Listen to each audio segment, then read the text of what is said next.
A história de Grant e Grace Solomon é triste e misteriosa.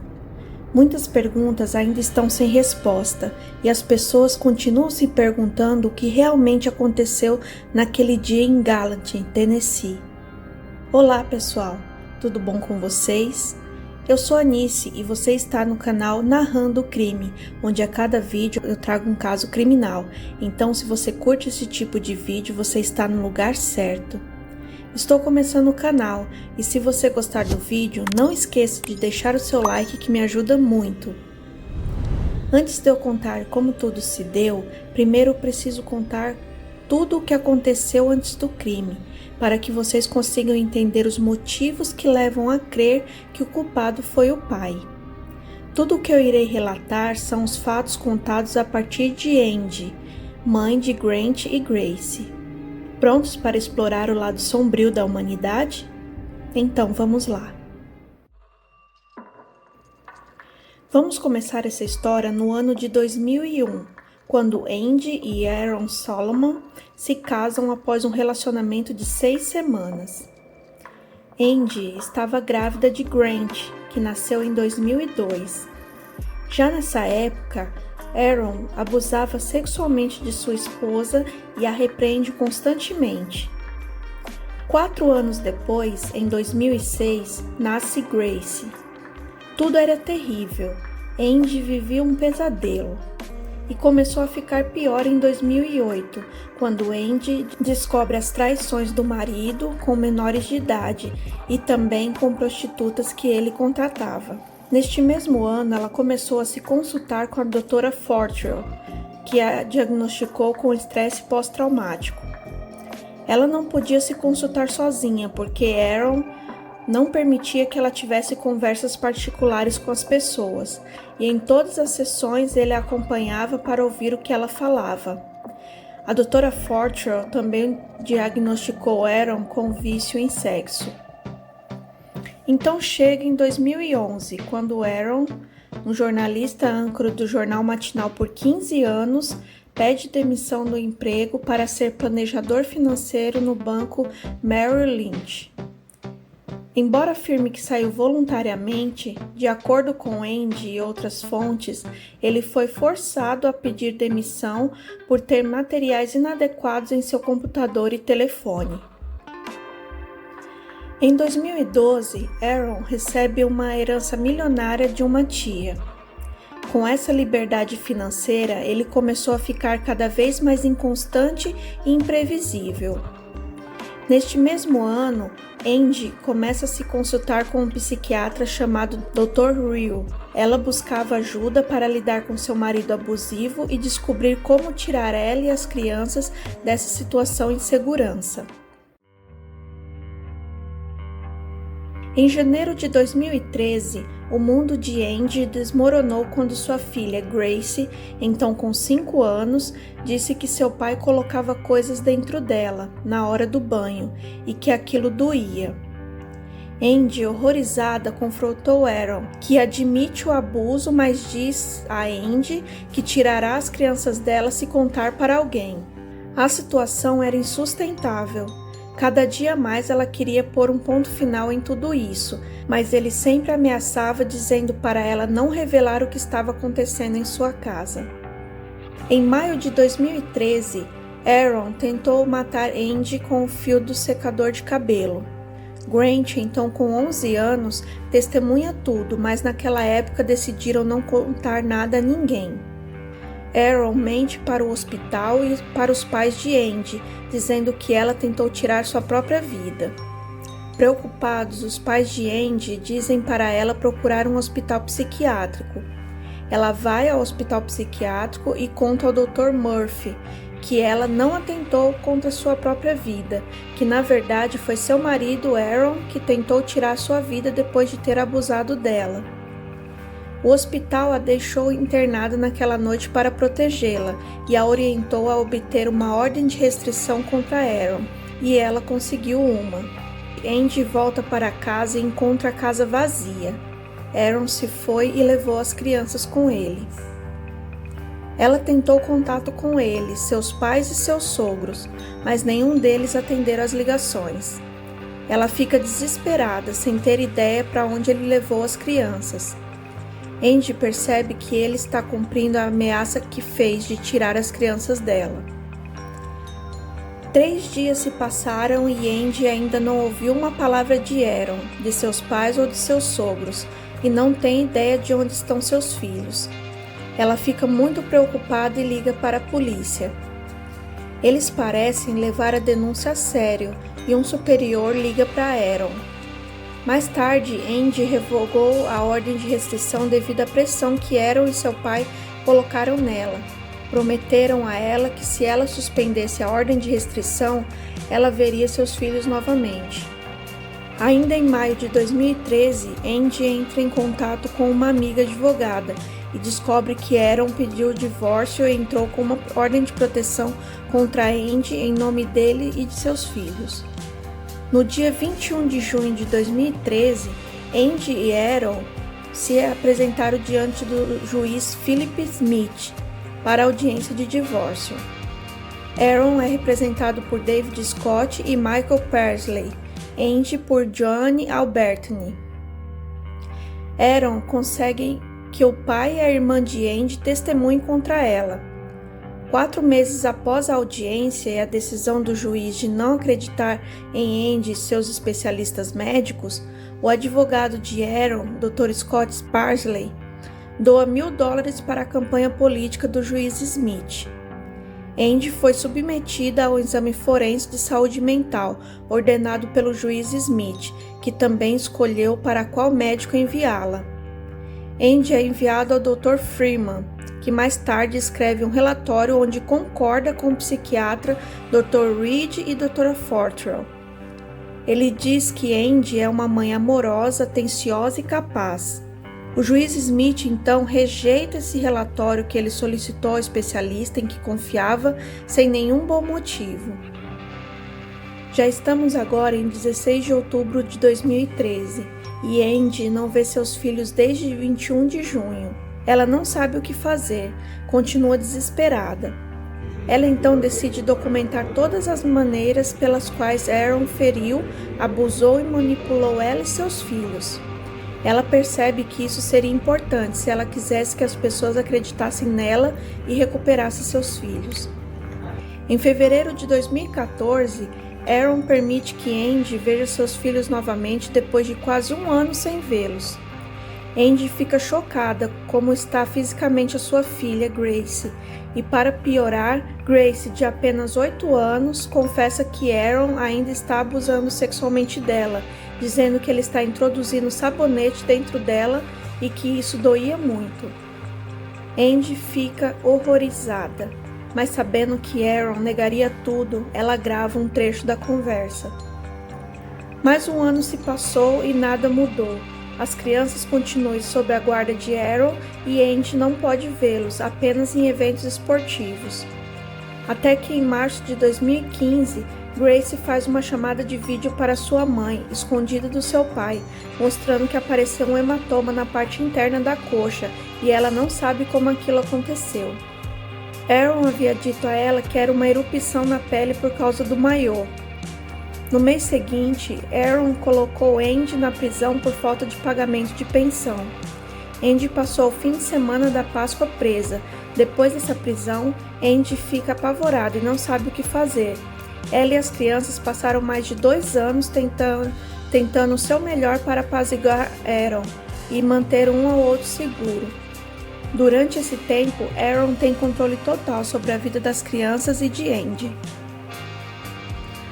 Nos meses que se seguiram, Andy estava determinada em reaver as crianças. Ela se encontrava com Jeff Long, na época era o xerife do condado de Williamson, inicialmente dizendo a ele apenas que estava com medo pela segurança dos alunos devido ao comportamento de Aaron. Jeff Long nomeia a tenente Tameka Sanders para o caso. A tenente Sanders rapidamente percebe que há muito mais no caso do que apenas contatos inadequados de Aaron com os alunos. Ela abre uma investigação e, ao saber que ele também está abusando sexualmente de Grace, ela agenda uma entrevista forense no Centro de Defesa da Criança. 2 meses depois, Grace e Grant com 13 e 9 anos, dão entrevistas forenses com uma assistente social do Centro de Defesa da Criança e com Tameka Sanders. Um mês depois, eles fogem do pai pela primeira vez. Aaron fica irritado e envia 2 policiais para buscar as crianças, com a intenção de assustá-las e ensiná-las a não desobedecer. No dia 16 de agosto, Aaron leva Grant para um torneio de beisebol na cidade de Cary, Carolina do Norte. Alegando ter uma audiência no dia seguinte em Nashville, ele retorna com Grace e, a uma certa altura da viagem, eles param em um hotel na beira de estrada e Aaron aluga um quarto com apenas uma cama. Grace conta em seu depoimento que nesse dia ele a abusou e a estuprou. Na audiência preliminar de custódia, o magistrado Cabell se recusa a assistir o depoimento em vídeo que Grace gravou no Centro de Defesa da Criança e determina que ela e Grant permanecerão sob a custódia do pai.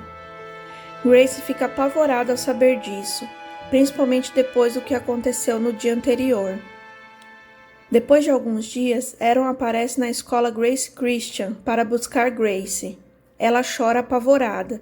Então corre para o escritório da diretora do ensino fundamental, Rosa Branson. Grace conta o que seu pai fazia com ela, revelando o abuso. Rosa chama o diretor Rob Manson, que não relata o incidente e ainda pede para que Grace obedeça e entre no carro com seu pai. Em 10 de setembro de 2018, o magistrado Jack Cabell conduz uma nova audiência sobre a possibilidade de tirar Grace e Grant dos cuidados do seu agressor.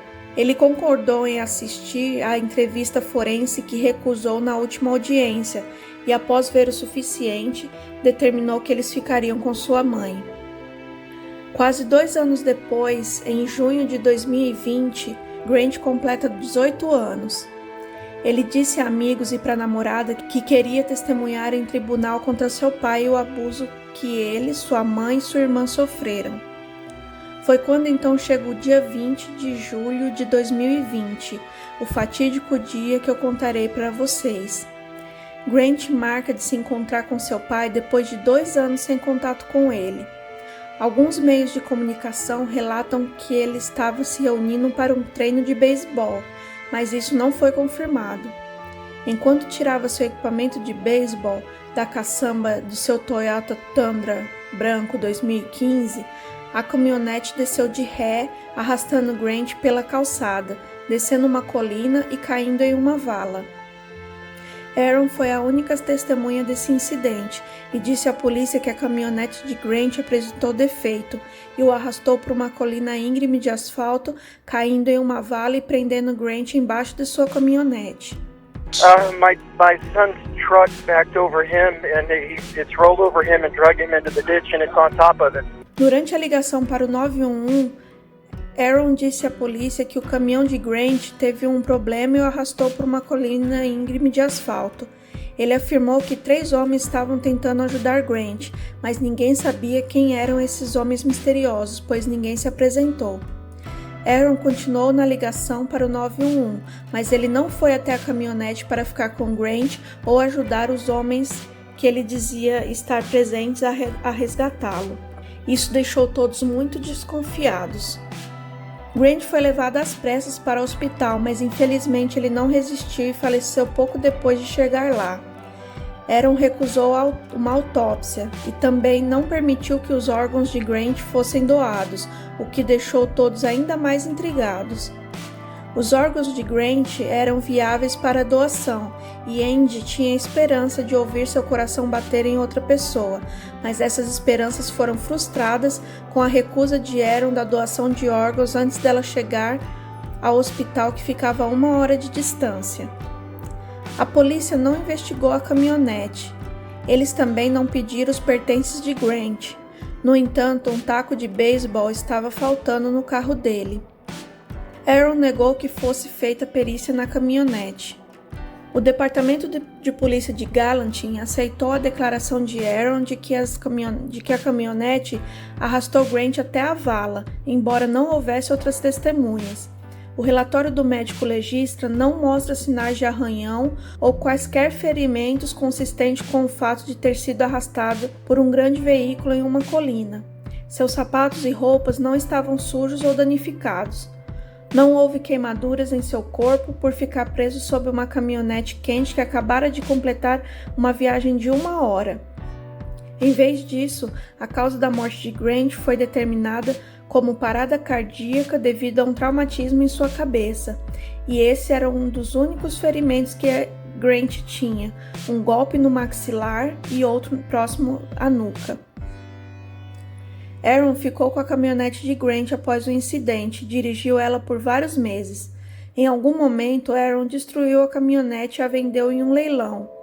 Felizmente, Andy conseguiu rastrear e comprar a caminhonete que pertencia ao seu filho, para assim poder fazer inspeções no veículo numa possível abertura do caso pela polícia.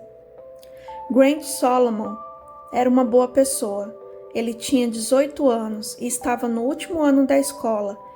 Ele era um jogador de beisebol, músico e frequentava a igreja.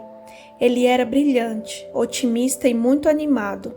Ele tinha uma intuição forte e sempre sabia quando ajudar um amigo necessitado.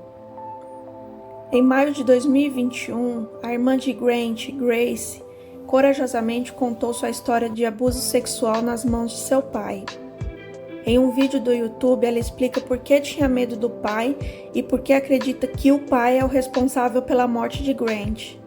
Vou deixar esse vídeo da Grace contando sua história de terror vivida com seu pai no primeiro comentário fixado. A família está pedindo à polícia de Gallant que investigue novamente a morte de Grant. Aaron nega todas as acusações contra ele e não foi oficialmente acusado de nenhum crime.